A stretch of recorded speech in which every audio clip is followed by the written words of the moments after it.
क्या? Electric bikes are low on performance. Electric bikes stylish नहीं होती. Take a closer look.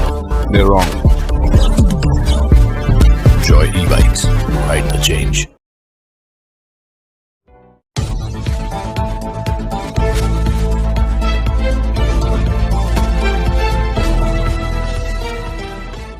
दो अगस्त दादरा नगर हवेली मुक्ति दिवस के उपलक्ष्य में सिलवासा के लायंस स्कूल में रखा गया कार्यक्रम। चेयरमैन फतेह सिंह चौहान ने प्रदेश के इतिहास के बारे में बच्चों को दिया ज्ञान। नमस्कार, मैं आशीष झा आप सभी का स्वागत करता हूं सिलवासा न्यूज लाइन में। कल 2 अगस्त दादरा नगर हवेली मुक्ति दिवस के उपलक्ष्य में सिलवासा के लायंस स्कूल में कार्यक्रम रखा गया। इस कार्यक्रम में सबसे पहले गजवंदन किया गया और उसके बाद कई सारे सांस्कृतिक कार्यक्रम भी किए गए और उसके बाद चेयरमैन फतेह सिंह चौहान ने बच्चों को प्रदेश के इतिहास के बारे में दी पूरी जानकारी। देखिए यह खबर और ऐसे ही आसपास की खबरों को जानने के लिए अगर अभी तक आपने हमारे चैनल सिलवासा न्यूज लाइन को सब्सक्राइब नहीं किया है तो लाल वाले बटन को दबाकर अभी सब्सक्राइब करें और हम तो कोई भी खबर अपन विज्ञापन को पहुंचाने के लिए स्क्रीन पर दिए गए नंबर से संपर्क करें। धन्यवाद।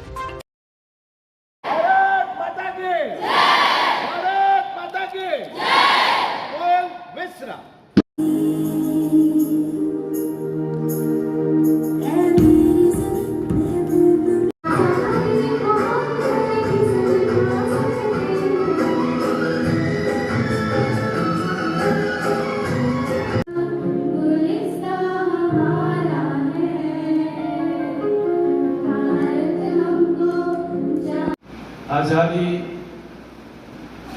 और मुक्ति दिवस की आप सभी को ढेर सारी शुभकामना देना चाहता हूं।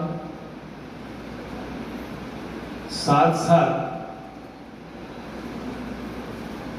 जिन वीर महापुरुषों ने इस प्रदेश को आजाद किया था, इस प्रदेश को मुक्ति दिलाई थी, इन सभी स्वतंत्र सेनानियों को जो आज हमारे बीच नहीं है उनको हम नमन करते हैं, वंदन करते हैं और उनको हार्दिक श्रद्धांजलि अर्पित करते हैं। और जो लोग आज हमारे बीच है उनके प्रति हम सम्मान का भाव प्रकट करते हैं। यहाँ जब सब लोगों ने आजादी की बात कही, आजादी के बाद हमारे प्रदेश के अस्तित्व की बात कही, प्रशासनिक व्यवस्था की बात कही, लेकिन जब इतनी संख्या में हमारे बच्चे यहाँ उपस्थित है, बहुत सालों के बाद हमें देखने को मिल रहा है कि बड़ी भारी संख्या में आज बच्चे हमारे साथ है, तो मैं थोड़ा सा हटके इतिहास इस प्रदेश का बताना चाहता हूँ। यह प्रदेश मूल तरीके से सिसोदिया वंश जो कि धर्मपुर रियासत हुआ करती थी उनके शासन में था। धर्मपुर राज्य में करीब 8 परगना हुआ करते थे। एक परगना में 100 गांव, 200 गांव, 80 गांव वगैरह हुआ करते थे। नगर हवेली जो है, नगर हवेली का 68 विलेजेस था उन दिनों में, जिसको 8वां परगना कहते थे। तो ये 8वां जो परगना था धर्मपुर सिसोदिया हुकूमत के अंदर था। उसी दौरान एक परिवार नरोली में सेटल हुआ था जिसको हवेली परिवार कहते हैं। उन्होंने एक 7 मंजिले की हवेली का वहां निर्माण किया और वहां से ये 68 विलेजेस का वो शासन करते थे। समयांतरे हवेली जो वेस्ट में है, पश्चिम में हवेली, और जैसे हीरा भाई ने कहा पूर्व में एक नगर गांव था जो धर्मपुर स्टेट में आता था। तो पश्चिम में हवेली और पूर्व में नगर को लेके सिसोदिया वंश ने इसका नाम दिया नगर हवेली। शायद हमारे बच्चे को यह पता नहीं होगा क्योंकि नगर हवेली नाम का कोई गांव नहीं, कोई जगह नहीं। नगर और हवेली को लेके नगर हवेली नाम दिया गया था। जब सिसोदिया और पेशवा के बीच में रियासत को लेके कोई खटपट हो गई तो ये 68 जो विलेजेस थे वो पेशवा के पास चले। यहाँ जवाहर करके तालुका है अभी, वो स्टेट पेशवा की रियासत में आता था। जब पेशवा के पास ये 68 विलेजेस आ गए तो वसई के पास पोर्तुगली जो व्यापार करते थे उनका एक सीप आया वसई के पास, और पेशवा के लोगों ने उसमें कुछ लूटपाट करी और उसी को चलते हुए उनके ऊपर क्रिमिनल ऑफेंस रजिस्टर किया गया और उस ऑफेंस की ट्रायल हुई लिस्बन में और पेशवास को कोर्ट ने करीब 12,000 का दंड लगाया।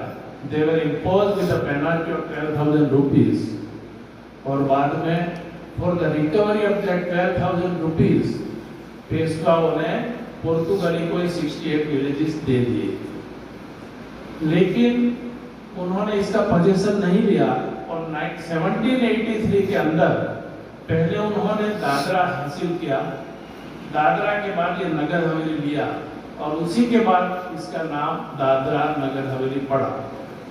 शायद हमारे बच्चों को ये बहुत काम लगेगा, इसलिए बताना चाहता हूं कि दादरा नगर हवेली कैसे हुआ। उसके बाद पोर्तुगलियों ने करीब 171 साल इस प्रदेश को चलाया, बहुत लूट चलाई। यहाँ जो मेन आमदनी थी फॉरेस्ट की थी, बाकी जो भी आमदनी थी वो इकट्ठी करके दमन लेके जाते थे और किसी तरह से हमारे वीर बहादुरों ने 2 अगस्त 1954 को हमें आजाद कराया। आजादी के बाद भी पोर्तुगली तैयार नहीं थे कि हमें रिकॉग्नाइज करें इस प्रदेश को।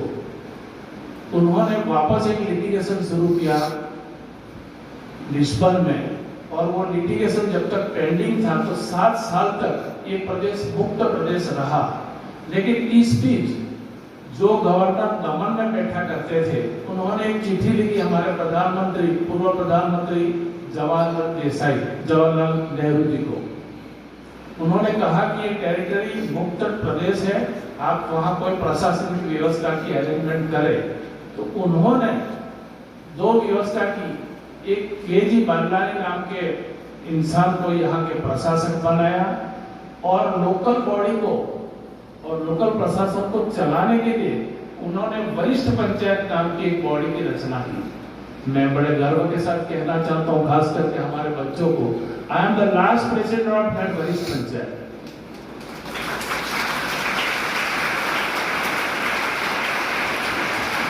It was dissolved in 1989. वरिष्ठ पंचायत का 1961 को एक रिजोल्यूशन किया कि now we are ready to merge with union of India. On the basis of that resolution a bill was moved in both the House of Parliament, and on that basis a amendment was carried out in Indian Constitution, which is known as 10th Amendment of Constitution, by which we were declared the 7th Union Territory in India. आपको ये भी पता होना चाहिए कि there is one treaty between Prime Minister of India and one day Prime Minister of Dadra and Nagar Haveli, Shri K G Badlani, और उस treaty के तहत ही हमें केंद्र शासित प्रदेश घोषित किया था। उसके बाद हम 1961 में यूनियन ऑफ इंडिया में जुड़ गए। आजादी के बाद काफी विकास हुआ है प्रदेश में। एक वक्त ऐसा था यहाँ आदिवासी की आबादी 90% हुआ करती थी। आज की स्थिति कुछ विपरीत है। Due to rapid industrialisation migration बहुत हुआ है। कई लोग रोजगार के लिए इस प्रदेश में आए हैं।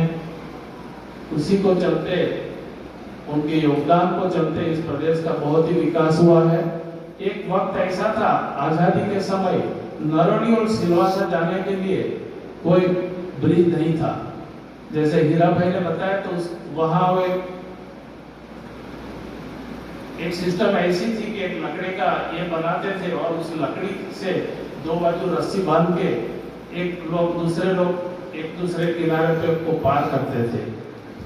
उसके बाद आज तो बहुत ही हमारे पास अच्छा इंफ्रास्ट्रक्चर है।